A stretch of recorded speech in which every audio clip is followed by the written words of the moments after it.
ability for the executive branch to literally seize power, storm into the offices of an agency that they hate, and shut it down operationally. That's not our system of government. And that's why we're going to be fighting all night about this issue.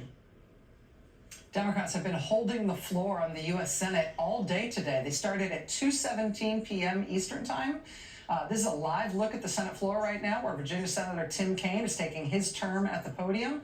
But it has been all day. They have not given up the floor. You heard Senator Brian Schatz of Hawaii say there at the top that they're going to be fighting all night about this issue.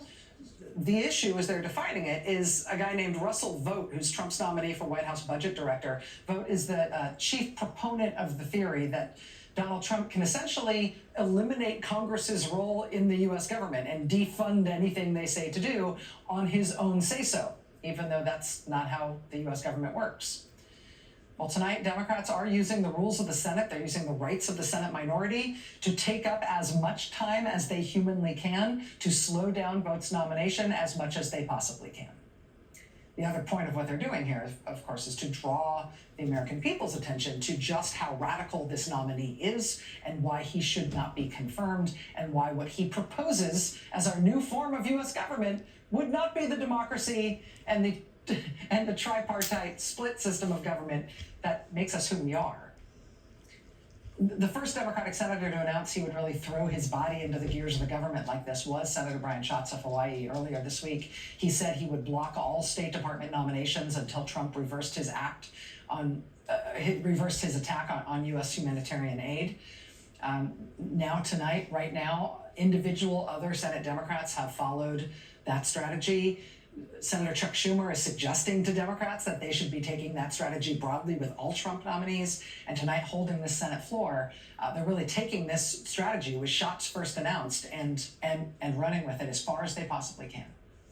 Joining us now from the Senate is Senator Brian Schatz, Democrat of Hawaii. Senator Schatz, I appreciate you stepping off the floor and being with us. I know it's been a long day and it's going to be a long night. Thanks, Rachel, for covering this. I appreciate it. Let me ask how you and your colleagues are holding up, and what ultimately you think will be the result of holding this floor all evening tonight. Well, we're fine. There's going to be 37 of us talking. We will not relinquish the floor for 30 hours until the final vote on Mr. Russ Vogt. And you said it exactly right. Russ Vogt is an unusual Office of Management and Budget nominee. This is a job you shouldn't know the name of the person running the OMB, but he is actually one of the authors of Project 2025, and he has a very specific view of OMB.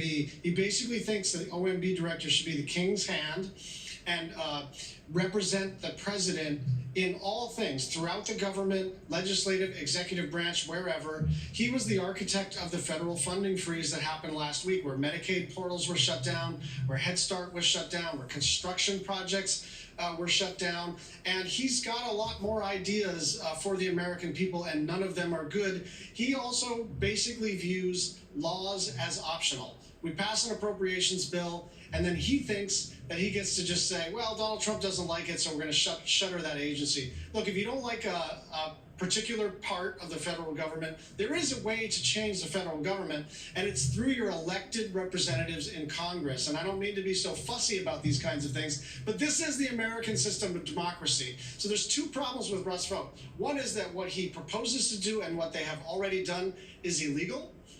And the other is that what they are doing is already harming people across the country. The first part of that, the illegal part of that, I think is sticking in everybody's craw, because it used to be when credible people who know the law pointed out that something is illegal, it was part of a sentence in which you were saying, you can't do that because it's illegal. What we're seeing over and over again in this second Trump term, particularly from ideas that sprung from the brain of people like Russ Vogt, is that they are doing things that seem plainly illegal, and yet they are still doing them. I think the frustration and the exasperation of the American people on that front is that I think we all thought that the law would stop them, would sort of enjoin them from doing things that are against the law. How should we understand that tension, that lack of what's allowed them to do this stuff that feels so lawless? Be angry, but don't give up. Because what they want you to believe is that the law doesn't apply to them. Now, it's true that if they flood the zone and violate the law in multiple areas, it actually takes time for the court system to stop them. But last week there was an injunction that was made final this week against the spending freeze. They also rejected the United States government's stupid argument about birthright citizenship. So one of the things that we need to do is not concede that this president and this president only is unconstrained by the law. He's going to try to violate the law in multiple places, but we have to not concede the point that when he writes an EO saying, for instance, I'm going to get rid of the Department of Education or the Bureau of Indian Education or the USA Department, like, he can't do that. He may be able to do tons of damage in the meantime, but eventually most, if not all of these things will be overturned in a court of law, and they've got to follow it. It's also true, and you know this, Rachel, that the courts are tilted in Donald Trump's favor, but that's when it's a relatively close call, when there is a clear statute that they're violating. Even conservative judges and justices have batted them down. So we need to be furious, we need to be alarmed, but we need not to be despondent and act as if this person has already been installed as a monarch.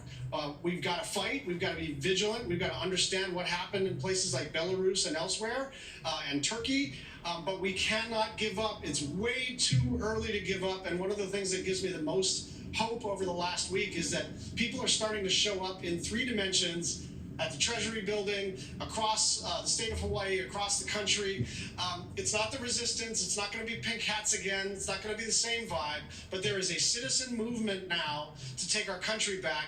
And once we're starting to see each other, we're starting to think, okay, it's going to take people in the legislative branch fighting, it's going to take smarter political operatives, it's going to take people in the media, it's going to take people in the civil service refusing to obey illegal orders, and it's going to take citizens everywhere supporting all of those efforts. Well, your fury and your alarm on this led you to say that Democrats needed to be doing more than they were already doing. They needed to be taking more extreme measures. You have been pushing your own party to take the kind of steps that you're taking tonight with leading this effort in the Senate. And for that, you unfortunately are going to be cursed with lots more invitations to be on cable news. So say yes more often, Senator. We need you at times like this. Thank you for being here tonight. Thank you. All right, Senator Brian Schatz, Democrat of Hawaii. Again, Democrats holding the floor tonight as we speak. They're planning on doing so around the clock overnight to try to fight back as hard as they can, to try to make it as annoying as possible and as slow as possible to get Russell Vought confirmed as the budget director. This is happening right now live in the Senate in Washington, D.C. Stay with us.